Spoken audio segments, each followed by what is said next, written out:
Welcome to Grow Malayalam. അപ്പോഴേ നിങ്ങൾ 2023-24 assessment ഇയറിലെ ഇൻകം ടാക്സ് റിട്ടേൺ ഫയൽ ചെയ്തിരുന്നു. ചെയ്തുവെങ്കിൽ കൺഗ്രാജുലേഷൻസ്. ഈ വർഷം റിട്ടേൺസ് ഫയൽ ചെയ്ത 6.77 കോടി ടാക്സ് പേയേഴ്സിൽ ഒരാളാണ് നിങ്ങൾ. അതൊരു റെക്കോർഡ് നമ്പറാണ് കേട്ടോ. കഴിഞ്ഞ വർഷത്തെ 5.83 കോടിയിൽ നിന്നും 16% കൂടുതലാണ് ഈ വർഷത്തെ ITR ഫയൽ ചെയ്തവരുടെ എണ്ണം എന്ന് ഇൻകം ടാക്സ് ഡിപ്പാർട്ട്മെന്റ് അനൗൺസ് ചെയ്യുകയുണ്ടായി. അത് നമ്മുടെ രാജ്യത്തെ സംബന്ധിച്ച് വലിയൊരു അച്ചീവ്മെന്റ് ആണ്. അതിനേക്കാൾ രസമുള്ളൊരു കാര്യം പറയട്ടെ. ഇൻകം ടാക്സ് ഡിപ്പാർട്ട്മെന്റ് പറഞ്ഞ മറ്റൊരു കാര്യം, റിട്ടേൺസിൽ 53.67 ലക്ഷം ആദ്യമായി ഫയൽ ചെയ്ത ആളുകളിൽ നിന്നായിരുന്നു എന്നുള്ളതാണ്. അതായത് കൂടുതൽ ആളുകൾ ടാക്സ് ബേസിൽ ജോയിൻ ചെയ്തുകൊണ്ട് രാജ്യത്തിന്റെ പുരോഗതിക്ക് കോൺട്രിബ്യൂട്ട് ചെയ്തുകൊണ്ടിരിക്കുന്നു എന്നാണ് അർത്ഥം. അതൊരു വലിയ കാര്യമല്ലേ? നമുക്ക് എല്ലാവർക്കും അറിയാം, ഇൻകം ടാക്സ് റിട്ടേൺസ് അഥവാ ITR ഫയൽ ചെയ്യുക എന്നുള്ളത് വളരെ ഇമ്പോർട്ടൻ്റ് ആണ്. അതൊരു നിയമപരമായ ബാധ്യത മാത്രമല്ല, നമ്മുടെ ധാർമ്മികമായ കടമ കൂടിയാണ്. വളരെ സത്യസന്ധമായിട്ട് നിങ്ങളുടെ ഇൻകം ടാക്സ് ഡിക്ലെയർ ചെയ്യണം, ടാക്സ് അടക്കണം എന്നുള്ളത് നിങ്ങളെ സഹായിക്കുന്ന ഒരു കാര്യമാണ്. മാത്രമല്ല, നിങ്ങൾ എലിജിബിൾ ആയിരിക്കുന്ന റീഫണ്ടുകൾ, ഡിഡക്ഷൻസ്, എക്സംഷൻസ് എന്നിവ ക്ലെയിം ചെയ്യാനും അത് സഹായിക്കുന്നു. കൂടാതെ പെനൽറ്റീസ്, ഇൻട്രസ്റ്റ്, നോൺ കംപ്ലയൻസ് കാരണമുണ്ടാകുന്ന പ്രോസിക്യൂഷൻ എന്നിവ ഇതുവഴി ഒഴിവാക്കാനും സാധിക്കുന്നു. പിന്നെ ഏറ്റവും പ്രധാനമായി നിങ്ങളുടെ വരുമാനത്തിൻ്റെ പ്രൂഫും അതിൻ്റെ ഒരു ഫിനാൻഷ്യൽ റെക്കോർഡും ക്രിയേറ്റ് ചെയ്യാൻ ഇത് നിങ്ങളെ സഹായിക്കുമെന്നുള്ളതാണ്. ഇതിലൂടെ ലോണുകൾ, വിസ, ഇൻഷുറൻസ് തുടങ്ങിയവ അപ്ലൈ ചെയ്യാൻ നിങ്ങൾക്ക് എളുപ്പമാവുകയും ചെയ്യും. പക്ഷേ നിങ്ങൾക്ക് അറിയുന്നുണ്ടാവും, ITR ഫയൽ ചെയ്യാൻ ഒരു ഡെഡ് ലൈൻ ഉണ്ട്. അതിന് മുൻപ് തന്നെ നിങ്ങൾ ഫയൽ ചെയ്താൽ പോലും നിങ്ങൾക്കൊരു ഇൻകം ടാക്സ് നോട്ടീസ് ചിലപ്പോൾ വന്നേക്കാം. ഇൻകം ടാക്സ് ഡിപ്പാർട്ട്മെന്റ് അടുത്ത് നിന്നും അങ്ങനെ ഒരു നോട്ടീസ് കിട്ടുന്നത് നല്ല ടെൻഷൻ ഉണ്ടാക്കും. നമുക്ക് കുറച്ച് പേടിയും വരാം. ഇങ്ങനൊരു സാധനം വരാൻ ഞാനിപ്പോൾ എന്ത് തെറ്റാണ് ചെയ്തത്, ഇതിനിപ്പോൾ എങ്ങനെയാണ് റെസ്പോണ്ട് ചെയ്യുക എന്നൊക്കെയുള്ള ചിന്തകളിലായിരിക്കാം പിന്നെ നമ്മൾ ഉണ്ടാവുക. പക്ഷെ പേടിക്കേണ്ട, ഗ്രോ മലയാളം ഉണ്ടല്ലോ. ഈ വീഡിയോയിൽ ഇന്ത്യയിൽ ഇൻകം ടാക്സ് നോട്ടീസിനെ കുറിച്ച് അറിയേണ്ടതെല്ലാം നമ്മൾ ഡിസ്കസ് ചെയ്യാൻ പോവുകയാണ്. എന്താണ് income tax notice, reasons for income tax notice, അതുപോലെ തന്നെ എന്തൊക്കെ പെനാൽറ്റികളാണ് ഇതിൽ ചുമത്താറുള്ളത്, പിന്നെ എങ്ങനെ ഇൻകം ടാക്സ് നോട്ടീസിന് റെസ്പോണ്ട് ചെയ്യാം, ഇതൊക്കെ നമ്മൾ വിശദമായിട്ട് ക്ലിയർ ചെയ്യാൻ പോവുകയാണ്. Welcome to Grow Malayalam. നിങ്ങൾ ഇതുവരെയും നമ്മുടെ ചാനൽ സബ്സ്ക്രൈബ് ചെയ്തിട്ടില്ലെങ്കിൽ ഇപ്പോൾ തന്നെ ചെയ്യാൻ വേണ്ടി ഓർമ്മിപ്പിക്കുകയാണ്. Personal finance, investment, stock market ഇതൊക്കെയുമായി ബന്ധപ്പെട്ട് നിങ്ങൾ അറിഞ്ഞിരിക്കേണ്ട അടിപൊളി വീഡിയോസ് എല്ലാ ദിവസവും നിങ്ങളിലേക്ക് അതുവഴി എത്തുന്നതാണ്. അപ്പോൾ ഇന്നത്തെ വീഡിയോയിലേക്ക് കടക്കല്ലേ, ലെറ്റ്സ് സ്റ്റാർട്ട്.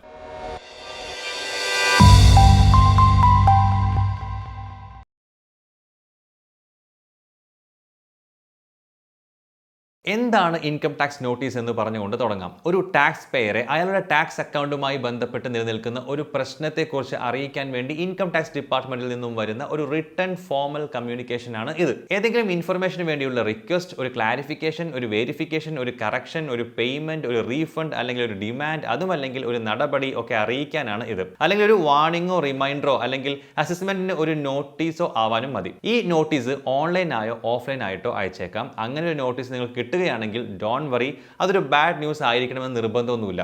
അതൊരു റുട്ടീൻ പ്രൊസീജിയറിന്റെ ഭാഗമായേക്കാം, അല്ലെങ്കിൽ വളരെ എളുപ്പത്തിൽ സോൾവ് ചെയ്യാവുന്ന ഒരു ഇഷ്യൂ ആയിരിക്കാം. റീസൺ എന്തുമായിക്കോട്ടെ, അഡീഷണൽ ടാക്സ് അല്ലെങ്കിൽ പലിശ തുടങ്ങിയ പെനാൽറ്റികൾ ഒഴിവാക്കാനും പിന്നെ ക്രിമിനൽ പ്രോസിക്യൂഷൻ വരെ ഒഴിവാക്കാനും നോട്ടീസിൽ സൂചിപ്പിച്ചിട്ടുള്ള പ്രത്യേക തീയതിക്ക് മുൻപായിട്ട് അതിന് റെസ്പോണ്ട് ചെയ്യേണ്ടത് ഇമ്പോർട്ടൻ്റ് ആണ്. അപ്പോൾ റെസ്പോൺസ് ഒക്കെ അവിടെ നിൽക്കട്ടെ, നമുക്ക് ആദ്യം ഇൻകം ടാക്സ് നോട്ടീസ് വരാനുള്ള കാരണങ്ങൾ എന്തൊക്കെയാണ് എന്ന് വിശദമായിട്ട് നോക്കാം. ഏറ്റവും ആദ്യത്തെ സാധ്യത എന്ന് പറയുന്നത് ഇൻകം ടാക്സ് റിട്ടേൺസ് ഫയൽ ചെയ്യാൻ വൈകി എന്നുള്ളത് തന്നെയാണ്. ITR സമയത്തിന് ഫയൽ ചെയ്തില്ലെങ്കിൽ ഇൻകം ടാക്സ് ഡിപ്പാർട്ട്മെന്റിൽ നിന്നും നിങ്ങൾക്കൊരു നോട്ടീസ് വരാം. ഇന്ത്യയിൽ നോട്ടീസ് വരാനുള്ള മോസ്റ്റ് കോമൺ റീസണുകളിൽ ഒന്ന് ഇത് തന്നെയാണ്. നികുതി ബാധകമായിട്ടുള്ള വരുമാനമുള്ള എല്ലാവരും അവസാന തീയതിക്ക് മുൻപായിട്ട് ITR ഫയൽ ചെയ്തിരിക്കണം എന്നാണ് ഇൻകം ടാക്സ് ആക്ട് പറയുന്നത്. ഏതെങ്കിലും വർഷം ഈ ഡെഡ് ലൈൻ മിസ് ചെയ്യുകയോ അല്ലെങ്കിൽ ITR ഫയൽ ചെയ്യാതിരിക്കുകയോ ചെയ്തു കഴിഞ്ഞാൽ ഇൻകം ടാക്സ് ഡിപ്പാർട്ട്മെന്റ് ഏത് സമയത്തും ഒരു നോട്ടീസ് അയച്ചേക്കാം. അത് ചിലപ്പോൾ വർഷങ്ങൾക്ക് ശേഷവും ആകാം. അങ്ങനെ വന്നു കഴിഞ്ഞാൽ ഇൻകം ടാക്സ് ആക്ടിന്റെ സെക്ഷൻ 142(1)(i) പ്രകാരം നിങ്ങൾക്കൊരു നോട്ടീസ് കിട്ടും. ഒരു ഫിസ്ക്കൽ ഇയറിൽ നിങ്ങളുടെ ബിസിനസ് നഷ്ടം നേരിട്ടാൽ പോലും ടാക്സ് റിട്ടേൺ സബ്മിറ്റ് ചെയ്യുക തന്നെ വേണം. പ്രോസസ് അവിടെ കൊണ്ടും കഴിഞ്ഞില്ല, ഒന്നെങ്കിൽ അത് വെരിഫൈ ചെയ്യുക അല്ലെങ്കിൽ ഇൻകം ടാക്സ് ഡിപ്പാർട്ട്മെന്റിന് അക്നോളജ്മെന്റ് അയക്കുക. ഇതിന് നിങ്ങൾക്ക് 120 ദിവസം ഉണ്ട്. അപ്പോൾ നിങ്ങൾ ആലോചിക്കുന്നുണ്ടാവുക, നോട്ടീസിന് റെസ്പോണ്ട് ചെയ്തില്ലെങ്കിൽ വരുന്ന പെനൽറ്റി എത്രയായിരിക്കും എന്നായിരിക്കും. അത് നമുക്ക് നോക്കാം. ലേറ്റ് ആയിട്ടാണ് ITR ഫയൽ ചെയ്യുന്നതെങ്കിൽ നമ്മളൊരു ഫൈൻ അടക്കേണ്ടി വരും. 5 ലക്ഷം രൂപയിൽ കൂടുതൽ വരുമാനമുള്ള ഒരാൾക്ക് ഈ ഫൈൻ 5000 രൂപയാണ്. അതിനേക്കാൾ കുറഞ്ഞ വരുമാനമുള്ളവർക്ക് 1000 രൂപയാണ് ഫൈൻ. പിന്നെ ഡിസംബർ 31 ശേഷമാണ് നിങ്ങൾ ITR ഫയൽ ചെയ്യുന്നതെങ്കിൽ 10000 രൂപയുടെ പെനൽറ്റി അടക്കേണ്ടി വരും. അപ്പോൾ ITR ഫയൽ ചെയ്യാത്തത് കൊണ്ടോ ഫയൽ ചെയ്യാൻ വൈകിയത് കൊണ്ടോ നോട്ടീസ് കിട്ടാതിരിക്കാൻ എന്ത് ചെയ്യണം? സമയത്തിന് ITR ഫയൽ ചെയ്യണം. ഇനിയിപ്പോൾ അഥവാ ഈ വർഷം നിങ്ങൾക്ക് അതിന് സാധിച്ചിട്ടില്ലെങ്കിൽ ഡെഡ് ലൈൻ കഴിഞ്ഞു പോയത് കൊണ്ട് തന്നെ ഒരു പെനൽറ്റി നിങ്ങൾ ഈ വർഷം അടക്കേണ്ടി വരും. പക്ഷേ അടുത്ത അസസ്മെന്റ് ഇയർ മുതൽ ഡെഡ് ലൈനിന് മുൻപ് ITR ഫയൽ ചെയ്തു എന്നുള്ളത് ഉറപ്പുവരുത്താൻ ശ്രമിക്കുക. ഇനി നോട്ടീസ് കിട്ടാനുള്ള മറ്റൊരു റീസൺ റീസൺ യഥാർത്ഥ വരുമാനവും ഡിക്ലെയർ ചെയ്ത വരുമാനവും തമ്മിലുള്ള പൊരുത്തക്കേടായിരിക്കാം. പല സോഴ്സുകളിൽ നിന്നുള്ള നിങ്ങളുടെ എല്ലാ വരുമാനവും റിപ്പോർട്ട് ചെയ്തിട്ടില്ല എന്ന് ഇൻകം ടാക്സ് അതോറിറ്റീസിന് സംശയമുണ്ടെങ്കിൽ നിങ്ങൾക്ക് ഇങ്ങനൊരു നോൺ റിപ്പോർട്ടേജ് നോട്ടീസ് വരാം. ഇൻകം ടാക്സ് ഡിപ്പാർട്ട്മെന്റിന് നിങ്ങൾ ഈ എററുകൾ ഫിക്സ് ചെയ്യുകയോ അല്ലെങ്കിൽ എക്സ്പ്ലെയിൻ ചെയ്യുകയോ വേണ്ടി വരും. ഫോർ എക്സാമ്പിൾ, നിങ്ങൾ ITR ഫയൽ ചെയ്യുമ്പോൾ ഫോം 26ASൽ നിന്നുള്ള TDS എമൗണ്ട് തന്നെ ആയിരിക്കണം ഫോം 16 അല്ലെങ്കിൽ 16Aയിൽ ഉള്ളതും, അല്ലെങ്കിൽ പൊരുത്തക്കേടുണ്ടാകാം. പക്ഷെ ചിലപ്പോൾ ഇത് മാച്ച് ആകാതെ വരാം. അതിനർത്ഥം നിങ്ങൾ ITRൽ ക്ലെയിം ചെയ്ത TDSൽ നിന്നും വ്യത്യസ്തമായ ഒരു എമൗണ്ട് ആണ് നിങ്ങളുടെ വരുമാനത്തിൽ നിന്നും TDS ഡിഡക്ട് ചെയ്ത ആൾ ടാക്സ് അതോറിറ്റിക്ക് മുൻപിൽ റിപ്പോർട്ട് ചെയ്തിരിക്കുന്നത് എന്നാണ്. ഈ നോട്ടീസ് കിട്ടിയതിനു ശേഷം നിങ്ങളുടെ ITR ചേഞ്ച് ചെയ്യണമെങ്കിൽ അത് 15 ദിവസത്തിനകം ചെയ്യണം. ഇവിടെ സെക്ഷൻ 139(9) അല്ലെങ്കിൽ 143(1) എന്നിവ പ്രകാരം നോട്ടീസ് വരാം. അപ്പോൾ ഇതിന്റെ പെനാൽറ്റി എത്രയായിരിക്കും എന്ന് നോക്കണ്ടേ? 15 ദിവസത്തിനകം ITRലുള്ള ഈ മിസ്റ്റേക്ക് നിങ്ങൾ കറക്റ്റ് ചെയ്തില്ലെങ്കിൽ ഡിഫക്റ്റ് ഉള്ള നിങ്ങളുടെ ആ റിട്ടേൺ കണക്കാക്കപ്പെടുന്നത് ഇൻവാലിഡ് റിട്ടേൺ ആയിട്ടോ അല്ലെങ്കിൽ ഫയൽ ചെയ്യാത്തതായിട്ടോ ആണ്. അതായത് ആ വർഷം നിങ്ങൾ റിട്ടേൺ ഫയൽ ചെയ്തില്ല എന്ന് ഇൻകം ടാക്സ് ഡിപ്പാർട്ട്മെന്റ് കണക്കാക്കും. അതുകൊണ്ട് തന്നെ നേരത്തെ നമ്മൾ പറഞ്ഞ സെക്ഷൻ 142(1) പ്രകാരമുള്ള പെനാൽറ്റി തന്നെ ആയിരിക്കും ഇവിടെയും വരിക. അപ്പോൾ ഈ കാരണത്താലുള്ള നോട്ടീസ് ഒഴിവാക്കാൻ വേണ്ടി നിങ്ങളുടെ എല്ലാ ഫിനാൻഷ്യൽ ഡോക്യുമെന്റ്സും പിന്നെ pay check steps, bank statements, invoices തുടങ്ങിയ ഇൻകം സോഴ്സുകൾ പ്രൂഫ് എന്നിവ സംഘടിപ്പിക്കുക. അങ്ങനെ റിട്ടേൺ ഫയൽ ചെയ്യുമ്പോൾ ഇൻകം നോൺ ഡിസ്ക്ലോഷർ സംഭവിക്കാനുള്ള സാധ്യത ഇല്ലാതാക്കുക. അടുത്ത പോസിബിൾ റീസൺ എന്ന് പറയുന്നത് സ്ക്രൂട്ടിനി അസസ്മെന്റിന് വേണ്ടി ആയിരിക്കാം ഈ നോട്ടീസ് എന്നുള്ളതാണ്, അല്ലെങ്കിൽ റിവ്യൂ ആൻഡ് ഇവാലുവേഷന് വേണ്ടി എന്നും പറയാം. ചിലപ്പോൾ ഡിപ്പാർട്ട്മെന്റിന് നിങ്ങളുടെ ITR കൂടുതൽ വിശദമായിട്ട് പരിശോധിക്കണമായിരിക്കും. അപ്പോൾ അവർ സെക്ഷൻ 143(2) പ്രകാരം ഒരു നോട്ടീസ് അയക്കും, നിങ്ങളുടെ ITR അണ്ടർ സ്ക്രൂട്ടിനി ആണ് എന്ന് പറഞ്ഞുകൊണ്ട്, അഥവാ സൂക്ഷ്മ പരിശോധന നടന്നുകൊണ്ടിരിക്കുകയാണ് എന്നാണ് അതിന്റെ അർത്ഥം. ITRൽ നിങ്ങൾ എന്തെങ്കിലും മിസ്റ്റേക്ക് വരുത്തിയിട്ടുണ്ടോ അല്ലെങ്കിൽ എന്തെങ്കിലും വരുമാനം കാണിക്കാതിരുന്നിട്ടുണ്ടോ എന്ന് അവർക്ക് നോക്കാനാണ് ഇത്. ITRുമായി ബന്ധപ്പെട്ട് കൂടുതൽ രേഖകളോ മറ്റു പ്രൂഫുകളോ അവർക്ക് ആവശ്യമായി വന്നേക്കുകയും ചെയ്യാം. ഫോർ എക്സാമ്പിൾ, നിങ്ങൾ ഹോം ലോണും HRAയും ക്ലെയിം ചെയ്തിട്ടുണ്ടെങ്കിൽ അവർ ഒരു നോട്ടീസ് അയച്ചേക്കാം. എന്തിനാണ്? നിങ്ങൾ ഏതു വീടിന്റെ ഹോം ലോണിന്റെ പലിശയുടെ മേലെയാണോ ഡിഡക്ഷൻ ക്ലെയിം ചെയ്തത്, ആ വീടും നിങ്ങളുടെ വാടക വീടും നിങ്ങൾ വർക്ക് ചെയ്യുന്ന സെയിം സിറ്റിയിൽ അല്ല എന്നുള്ളതിന്റെ തെളിവ് കാണിക്കാനായിരിക്കും ചിലപ്പോൾ ആ നോട്ടീസ്. ഇങ്ങനെ ഒരു നോട്ടീസ് കിട്ടിക്കഴിഞ്ഞാൽ പാനിക് ആകാതിരിക്കുക. ആ നോട്ടീസ് വാലിഡ് ആണോ ജെനുവിൻ ആണോ എന്ന് നോക്കുക. എന്നിട്ട് അതിൽ പറഞ്ഞിട്ടുള്ള ടൈം ലിമിറ്റിനകത്ത് മറുപടി കൊടുക്കുക. റിപ്ലൈ കൊടുക്കാതിരുന്നു കഴിഞ്ഞാൽ 10,000 രൂപ ഫൈൻ അടക്കേണ്ടി വന്നേക്കാം. അത് അത്ര നല്ലതല്ല, അല്ലെ? അപ്പോൾ സ്ക്രൂട്ടിനി ഒഴിവാക്കാനുള്ള ബെസ്റ്റ് വേ എന്ന് പറയുന്നത് സത്യസന്ധമായിരിക്കുക, ടാക്സിന്റെ കാര്യത്തിൽ കെയർഫുൾ ആയിരിക്കുക എന്നുള്ളതാണ്.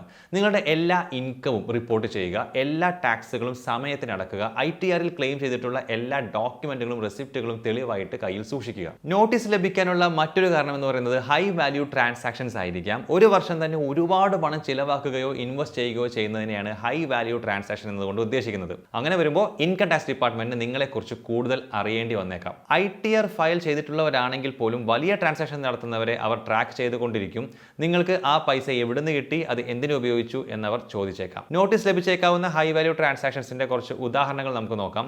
10 ലക്ഷം രൂപയ്ക്ക് മുകളിൽ വിലയുള്ള ഒരു പ്രൊഡക്റ്റോ സർവീസോ പർച്ചേസ് ചെയ്യാൻ വേണ്ടിയിട്ട് ക്രെഡിറ്റ് കാർഡ് ഉപയോഗിക്കുക, അല്ലെങ്കിൽ 1 ലക്ഷത്തിനോ അതിന് മുകളിലോ വരുന്ന ക്രെഡിറ്റ് കാർഡ് ഡ്യൂ ക്യാഷ് ആയിട്ട് പേ ചെയ്യുക. പിന്നെ ഒരു ഫിനാൻഷ്യൽ ഇയറിൽ ഒന്നോ അതിൽ കൂടുതലോ തവണകളിലായിട്ട് നടത്തിയ ഡെപ്പോസിറ്റുകൾ കൂടി ചേർന്ന് 10 ലക്ഷമോ അതിന് മുകളിലോ ആവുക. ഒരു ഫിനാൻഷ്യൽ ഇയറിൽ ഒന്നോ അതിൽ കൂടുതലോ അക്കൗണ്ടുകളിൽ ആകെ കൂടെ 10 ലക്ഷമോ അതിൽ കൂടുതലോ ക്യാഷ് ഡെപ്പോസിറ്റ് ചെയ്യുക. 30 ലക്ഷമോ അതിന് മുകളിലോ ഉള്ള എമൗണ്ടിന് ഒരു ഇമ്മൂവബിൾ പ്രോപ്പർട്ടി വിൽക്കുകയോ വാങ്ങുകയോ ചെയ്യുക. ഒരു ഫിനാൻഷ്യൽ ഇയറിൽ എല്ലാം കൂടെ ചേർന്ന് 10 ലക്ഷമോ അതിൽ അധികമോ വരുന്ന ബോണ്ടുകളോ ഡിബഞ്ചറുകളോ സ്വന്തമാക്കുക. എല്ലാം കൂടെ ചേർന്ന് 10 ലക്ഷം രൂപ ആവുന്ന തരത്തിൽ ട്രാവലേഴ്സ് ചെക്ക്, ഫോറക്സ് കാർഡുകൾ ആൻഡ് ഡെബിറ്റ് ഓർ ക്രെഡിറ്റ് കാർഡുകൾ തുടങ്ങിയവ ഉൾപ്പെട്ട ഫോറിൻ എക്സ്ചേഞ്ച് പർച്ചേസ് ചെയ്യുക. ഈ ഇൻഫോർമേഷൻ എല്ലാം തന്നെ നിങ്ങളുടെ AISൽ ഉണ്ടാകും. എന്താണ് AIS? ആനുവൽ ഇൻഫർമേഷൻ സ്റ്റേറ്റ്മെന്റ് എന്ന AIS ടാക്സ് പേയേഴ്സിന് ഇൻകം ടാക്സ് ഡിപ്പാർട്ട്മെന്റ് പ്രൊവൈഡ് ചെയ്യുന്ന കൺസോളിഡേറ്റഡ് സ്റ്റേറ്റ്മെന്റ് ആണ്. ഒരു ഫിനാൻഷ്യൽ ഇയറിൽ നിങ്ങൾ നടത്തിയ ഫിനാൻഷ്യൽ ട്രാൻസാക്ഷൻസിന്റെ ഇൻഫർമേഷൻ ഇതിലുണ്ടാകും. അതുകൊണ്ട് തന്നെ AISൽ എന്തെങ്കിലും പൊരുത്തക്കേടുകൾ ശ്രദ്ധയിൽപ്പെട്ട് കഴിഞ്ഞാൽ അത് നിങ്ങൾ IT ഡിപ്പാർട്ട്മെന്റിന് റിപ്പോർട്ട് ചെയ്യണം. AISൽ കൊടുത്തിട്ടുള്ള പോലെ എല്ലാ ട്രാൻസാക്ഷനും നിങ്ങൾ ഡിക്ലെയർ ചെയ്യുകയും വേണം. നമ്മളത് റിപ്പോർട്ട് ചെയ്തതുമില്ല, അവർ എന്തെങ്കിലും തെറ്റ് കണ്ടുപിടിക്കുകയും ചെയ്തു കഴിഞ്ഞാൽ ഒരു നോട്ടീസ് നിങ്ങൾക്ക് കിട്ടിയേക്കാം. അങ്ങനെ സംഭവിച്ചു കഴിഞ്ഞാൽ 21 ദിവസത്തിനകം മതിയായ കാരണങ്ങൾ സഹിതം മറുപടി കൊടുക്കുകയോ ITR ഫയൽ ചെയ്യുകയോ ചെയ്യാം.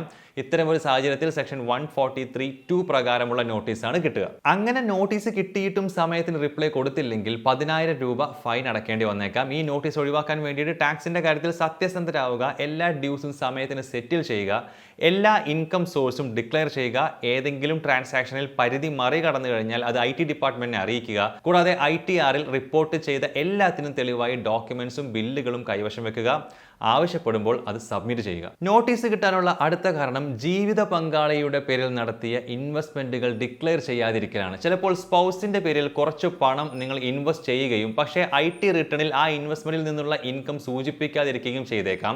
അങ്ങനെ വന്നു കഴിഞ്ഞാൽ ആ വരുമാനത്തിന് മേലെയുള്ള ടാക്സ് നിങ്ങളുടെ പേരിൽ ഈടാക്കാവുന്നതാണ്. അത് റിട്ടേൺ ഫയൽ ചെയ്യുമ്പോൾ കാണിക്കുകയും വേണം. ഫോർ എക്സാമ്പിൾ, ഇൻകം ടാക്സ് നിയമം അനുസരിച്ച് നിങ്ങളുടെ സ്വന്തം പൈസയ്ക്ക് സ്പൗസിന്റെ പേരിൽ എന്തെങ്കിലും ആസ്തി വാങ്ങുകയാണെങ്കിൽ ആ ആസ്തിയിൽ നിന്നും എന്തെങ്കിലും വരുമാനമുണ്ടെങ്കിൽ അത് നിങ്ങളുടെ വരുമാനമായിട്ട് കണക്കാക്കും. സാധാരണയായി ടാക്സ് അതോറിറ്റി സെക്ഷൻ 143(2) കീഴിലുള്ള ഒരു നോട്ടീസാണ് സ്പൗസിന്റെ പേരിലുള്ള ഇൻവെസ്റ്റ്മെന്റിൽ നിന്നും വന്ന ഇൻകത്തിനെ കുറിച്ച് ചെക്ക് ചെയ്യാൻ വേണ്ടിയിട്ട് അയക്കുന്നത്.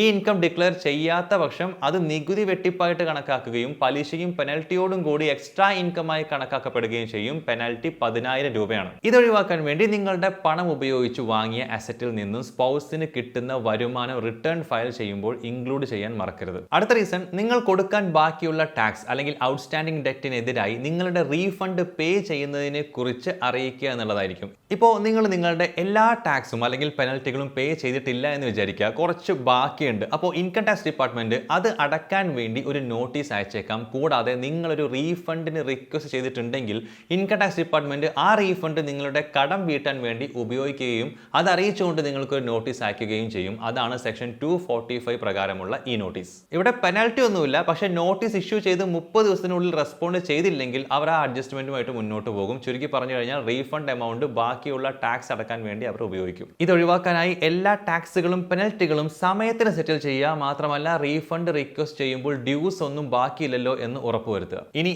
അവസാനത്തെ റീസൺ, മുൻ വർഷങ്ങളിലെ നികുതി വെട്ടിപ്പ്. മുൻപ് ഫയൽ ചെയ്ത IT റിട്ടേണുകൾ റീ അസസ് ചെയ്യാനുള്ള power income tax act IT department നൽകുന്നുണ്ട്. സോ ടാക്സ് ബാധകമായേക്കാവുന്ന ഇൻകം അസസ്മെന്റിന് വിധേയമാകാതെ പോയിട്ടുണ്ട് എന്ന് അസസിംഗ് ഓഫീസർക്ക് തോന്നുകയാണെങ്കിൽ സെക്ഷൻ 147 പ്രകാരമുള്ള ഒരു നോട്ടീസ് ഓഫീസർ അയച്ചേക്കാം. റീ അസസ്മെന്റിന് വേണ്ടി പ്രീ ഡിഫൈൻഡ് ആയ ക്രൈറ്റീരിയ അടിസ്ഥാനപ്പെടുത്തി അസസിംഗ് ഓഫീസർക്ക് ടാക്സ് റിട്ടേൺസ് തിരഞ്ഞെടുക്കാവുന്നതാണ്. ടാക്സ് വെട്ടിക്കാൻ വേണ്ടി തട്ടിപ്പ് നടത്തുക, അല്ലെങ്കിൽ അറിവോടെയുള്ള തെറ്റായ സ്റ്റേറ്റ്മെന്റ് നൽകുക, അതല്ലെങ്കിൽ വിവരങ്ങൾ മറച്ചു വെക്കുക തുടങ്ങിയവ ടാക്സ് പെയർ നടത്തിയിട്ടുണ്ട് എന്ന് തെളിയിക്കുന്ന പുതിയ വിവരങ്ങൾ ഒരു ഓൾട്ടർനേറ്റീവ് സോഴ്സിൽ നിന്നും ടാക്സ് ഡിപ്പാർട്ട്മെന്റിന് കിട്ടുന്ന സാഹചര്യത്തിലാണ് ഈ നോട്ടീസ് ഇഷ്യൂ ചെയ്യുക. നോട്ടീസിൽ മെൻഷൻ ചെയ്തിരിക്കുന്ന സമയപരിധിക്കുള്ളിൽ റിപ്ലൈ നൽകിയില്ലെങ്കിൽ 10,000 രൂപയുടെ ഫൈൻ വന്നേക്കാം. ഈ നോട്ടീസ് ഒഴിവാക്കാൻ വേണ്ടി ടാക്സ് വെട്ടിക്കാതെ നല്ല മനസ്സോടെ ITR ഫയൽ ചെയ്യുക. ഒരു നോട്ടീസ് വന്നതുകൊണ്ട് മാത്രം നിങ്ങൾ എന്തോ വലിയ തെറ്റ് ചെയ്തു എന്ന അർത്ഥമില്ല. അതൊരു റൂട്ടീൻ കമ്മ്യൂണിക്കേഷൻ ആവാം, പക്ഷേ വേണ്ട കാര്യങ്ങൾ കൃത്യസമയത്ത് ചെയ്തിരിക്കണം. അപ്പോൾ ഇനി ഇൻകം ടാക്സ് നോട്ടീസിന് എങ്ങനെ റെസ്പോണ്ട് ചെയ്യാം എന്ന് നമുക്ക് നോക്കാം. ഒന്നാമതായി, don't panic, stay calm and check the details. Notice കയ്യിൽ കിട്ടുമ്പോൾ ഒന്ന് പേടിച്ചേക്കാം, സ്വാഭാവികം. പക്ഷേ ലോജിക്കലായിട്ട് ഡീൽ ചെയ്യുക എന്നുള്ളതാണ് ഇവിടെ പ്രധാനമായ കാര്യം. നോട്ടീസിന്റെ കാരണം കണ്ടെത്തുക, എന്താണ് പ്രധാന പ്രശ്നമെന്നും എന്തുകൊണ്ടാണ് അതെന്നും വിശദമായിട്ട് നോട്ടീസിൽ ഉണ്ടാകും. ഡെഡ് ലൈനും ഉണ്ടാകും. അതിലെ പേഴ്സണൽ ഇൻഫർമേഷൻസ് ചെക്ക് ചെയ്ത് ആ നോട്ടീസ് നിങ്ങളെ ഉദ്ദേശിച്ചുള്ളതാണ് എന്നുള്ളത് ഉറപ്പാക്കാനും മറക്കരുത്. പിന്നെ അത് ജെന്യുവിൻ ആണെന്നും വളരെ സെൻസിറ്റീവ് ആയിട്ടുള്ള ഫിനാൻഷ്യൽ ഇൻഫർമേഷൻ തട്ടിയെടുക്കാനുള്ള ഫ്രോഡ് പരിപാടികളൊന്നും അല്ല എന്നും മനസ്സിലാക്കുക. ശരിക്കുമുള്ള ഇൻകം ടാക്സ് നോട്ടീസിൽ സാധാരണയായി pan number, unique document identification number, മറ്റ് എസെൻഷ്യൽ ഡീറ്റെയിൽസ് എന്നിവയൊക്കെ ഉണ്ടാകുമെന്ന് നിങ്ങൾ പ്രത്യേകം മനസ്സിലാക്കി വെക്കുക. ഇനി രണ്ടാമതായി, ആ നോട്ടീസ് നന്നായിട്ട് മനസ്സിലാക്കുക. നമ്മൾ പറയുകയുണ്ടായി ഇൻകം ടാക്സ് ആക്ടിന്റെ ഡിഫറൻറ്റ് സെക്ഷൻസിന് കീഴിലായിട്ടാണ് IT ഡിപ്പാർട്ട്മെന്റ് നോട്ടീസ് അയക്കാറുള്ളത് എന്നുള്ളത്, അതും നന്നായിട്ട് മനസ്സിലാക്കുക. മൂന്നാമതായി, എററുകൾ റെക്ടിഫൈ ചെയ്ത് സമയത്തിന് റെസ്പോണ്ട് ചെയ്യുക. ഡിപ്പാർട്ട്മെന്റുമായിട്ടുള്ള എല്ലാ കമ്മ്യൂണിക്കേഷൻസിന്റെയും ഒരു കോപ്പി സൂക്ഷിക്കാനും മറക്കരുത്. Income statement, bank statement, investment proof, tax return filing തുടങ്ങിയ റിലവൻറ്റ് ഡോക്യുമെന്റ്സ് നോട്ടീസിന് റെസ്പോണ്ട് ചെയ്യുമ്പോൾ നിങ്ങളുടെ കേസിനെ സപ്പോർട്ട് ചെയ്യാൻ വേണ്ടിയിട്ട് കളക്ട് ചെയ്ത് വെക്കുക. അപ്പോൾ എങ്ങനെ ഇതിന് റെസ്പോണ്ട് ചെയ്യുന്നുള്ളതാണ് അടുത്ത ചോദ്യം. ഇങ്ങനെയാണ്. സ്റ്റെപ്പ് 1, ഈ ലിങ്കിൽ ക്ലിക്ക് ചെയ്തുകൊണ്ട് നിങ്ങൾക്ക് ടാക്സ് നോട്ടീസിന് ഓൺലൈനായി റിപ്ലൈ കൊടുക്കാവുന്നതാണ്. അതിന് വേണ്ടിയിട്ട് ഫയലിംഗ് പോർട്ടലിലേക്ക് യൂസർ IDയും പാസ്വേഡും ഉപയോഗിച്ച് ലോഗിൻ ചെയ്യുക. അതിനുശേഷം ഡാഷ്ബോർഡിൽ പെൻഡിംഗ് ആക്ഷൻസ് ക്ലിക്ക് ചെയ്യുക. അതിനുശേഷം പ്രൊസീഡിങ്സിലേക്ക് എത്തുക. അവിടെ നിങ്ങൾക്ക് സെൽഫ് എന്ന് കാണും, അതിൽ ക്ലിക്ക് ചെയ്യുക. ഇവിടെ നിങ്ങളുടെ പേരിലുള്ള നോട്ടീസുകൾ കാണാൻ കഴിയും. ഏത് നോട്ടീസാണോ നിങ്ങൾക്ക് വേണ്ടത് അതിൽ ക്ലിക്ക് ചെയ്യുക. നിങ്ങൾക്ക് വേണമെങ്കിൽ ആ നോട്ടീസ് ഡൗൺലോഡ് ചെയ്യാനും ആവും. അടുത്ത സ്റ്റെപ്പ് എന്ന് പറയുന്നത് സബ്മിറ്റ് റെസ്പോൺസിൽ ക്ലിക്ക് ചെയ്യുക എന്നുള്ളതാണ്. ആ നോട്ടീസിനോട് നിങ്ങൾ എഗ്രി ചെയ്യുന്നോ ഡിസഗ്രി ചെയ്യുന്നോ എന്നുള്ളത് സെലക്ട് ചെയ്യാവുന്നതാണ്. എഗ്രി ആണ് നിങ്ങൾ സെലക്ട് ചെയ്യുന്നതെങ്കിൽ ഓൺലൈനായിട്ടാണ് റെസ്പോണ്ട് ചെയ്യേണ്ടത് എന്നുള്ള മോഡ് നിങ്ങൾ സെലക്ട് ചെയ്യുക, അതായത് റെസ്പോൺസ് ആസ് ഓൺലൈൻ. ഇനി ഓഫ്ലൈൻ ആണെങ്കിൽ അത് ക്ലിക്ക് ചെയ്യുക. ഇനി ഡിസഗ്രി ആണ് നിങ്ങൾ സെലക്ട് ചെയ്യുന്നതെങ്കിൽ ഡ്രോപ്പ് ഡൗണിൽ കൊടുത്തിട്ടുള്ള ലിസ്റ്റ് ഓഫ് ഓപ്ഷൻസിൽ നിന്നും നിങ്ങൾക്കുള്ള കാരണം തിരഞ്ഞെടുത്തതിന് ശേഷം കണ്ടിന്യൂ ക്ലിക്ക് ചെയ്യുക. ഇനി ഡിക്ലറേഷൻ ചെക്ക് ബോക്സ് സെലക്ട് ചെയ്ത് പ്രൊസീഡ് ടു ഇ വെരിഫൈ എന്നുള്ളത് ക്ലിക്ക് ചെയ്യുക. സക്സസ്ഫുൾ ആയി ഇ വെരിഫിക്കേഷൻ കഴിഞ്ഞു കഴിഞ്ഞാൽ നിങ്ങൾക്കൊരു സക്സസ് മെസ്സേജും ഒരു ട്രാൻസാക്ഷൻ ഐ ഡിയും കാണും. ഈ ട്രാൻസാക്ഷൻ ഐ ഡി പിന്നീടുള്ള ആവശ്യങ്ങൾക്ക് വേണ്ടി ഓർത്ത് വെക്കേണ്ടത് ആവശ്യമാണ്. ഇ ഫയലിംഗ് പോർട്ടലിൽ രജിസ്റ്റർ ചെയ്തതായിട്ട് നിങ്ങളുടെ ഇമെയിൽ ഐഡിയിലേക്ക് ഒരു കൺഫർമേഷൻ മെസ്സേജും വരും. ഇനി അവസാനമായിട്ട് ഇൻകം ടാക്സ് റീഫണ്ടുമായി ബന്ധപ്പെട്ട് നടക്കുന്ന ഒരു പുതിയ തട്ടിപ്പിനെ കുറിച്ച് കൂടി പറഞ്ഞു തരാം, ശ്രദ്ധിച്ചോ. ഫിനാൻഷ്യൽ ഇയർ 2023 ITR ഫയൽ ചെയ്യാനുള്ള dead line July 31 income tax over paid ചെയ്ത് റീഫണ്ട് കാത്തിരിക്കുന്ന ഒരുപാട് ടാക്സ് പേയേഴ്സിന് റീഫണ്ട് എമൗണ്ടിനെ കുറിച്ചുള്ള മെസ്സേജുകൾ വന്നു തുടങ്ങുകയും ചെയ്തു. പക്ഷേ ഇതിൽ ചിലത് തട്ടിപ്പാണ്, ഡേഞ്ചറസ് ആണ് എന്ന് ഇൻകം ടാക്സ് ഡിപ്പാർട്ട്മെന്റ് വാർണിംഗ് നൽകിയിട്ടുണ്ട്. ഈ ഫേക്ക് മെസ്സേജുകൾ 15,490 രൂപയോ അല്ലെങ്കിൽ മറ്റേതെങ്കിലും എമൗണ്ടോ റീഫണ്ട് ആയിട്ട് പ്രോമിസ് ചെയ്യും. എന്നിട്ട് ബാങ്ക് അക്കൗണ്ട് വെരിഫൈ ചെയ്യാൻ അല്ലെങ്കിൽ അപ്ഡേറ്റ് ചെയ്യാൻ എന്ന് പറഞ്ഞുകൊണ്ട് ഒരു ഫിഷിംഗ് ലിങ്കും കൊടുക്കും. ഇതിൽ ക്ലിക്ക് ചെയ്യുന്നവരുടെ ബാങ്ക് അക്കൗണ്ടിലെ മുഴുവൻ പണവും പോയേക്കാം എന്നാണ് IT ഡിപ്പാർട്ട്മെന്റ് പറയുന്നത്. അതുകൊണ്ട് be careful. So income tax notice കിട്ടുക എന്നുള്ളത് ആരെയും ഒന്ന് പേടിപ്പിക്കുന്ന കാര്യം തന്നെ ആയിരിക്കാം. പക്ഷേ അതിന് പിന്നിലുള്ള കാരണങ്ങളെക്കുറിച്ചും അതെങ്ങനെ അവോയ്ഡ് ചെയ്യാമെന്നതിനെക്കുറിച്ചും നിങ്ങൾക്ക് അറിയാമെങ്കിൽ പാനിക് ആവേണ്ട കാര്യമൊന്നുമില്ല. എന്തായാലും റിട്ടേൺസ് സമയത്തിന് ഫയൽ ചെയ്യുക, എല്ലാ വരുമാനവും നിക്ഷേപവും സത്യസന്ധമായിട്ട് കാണിക്കുക, IT ഡിപ്പാർട്ട്മെന്റ് നിന്നുള്ള ഏതൊരു നോട്ടീസിനും മെസ്സേജിനും പെട്ടെന്ന് തന്നെ റിപ്ലൈ ചെയ്യുക എന്നിവയിലൂടെ പ്രശ്നങ്ങൾ ഒഴിവാക്കാനും നോട്ടീസുകളുടെ തലവേദന അങ്ങ് ഒഴിവാക്കാനും നല്ലൊരു ടാക്സ് ഫയലിംഗ് എക്സ്പീരിയൻസ് ഉണ്ടാക്കാനും നമുക്ക് പറ്റും. നിങ്ങൾക്ക് എപ്പോഴെങ്കിലും ഇതുപോലെ ഇൻകം ടാക്സ് ഡിപ്പാർട്ട്മെന്റിൽ നിന്നും ഒരു നോട്ടീസ് വന്നിട്ടുണ്ടോ? നിങ്ങൾ അത് എങ്ങനെയാണ് ഡീൽ ചെയ്തതെന്നൊക്കെ ഒന്ന് കമന്റ് ചെയ്യാമോ? നമുക്ക് മറ്റൊരു ഇൻട്രസ്റ്റിംഗ് വീഡിയോ ആയിട്ട് വീണ്ടും കാണാം. Thank you for watching. By.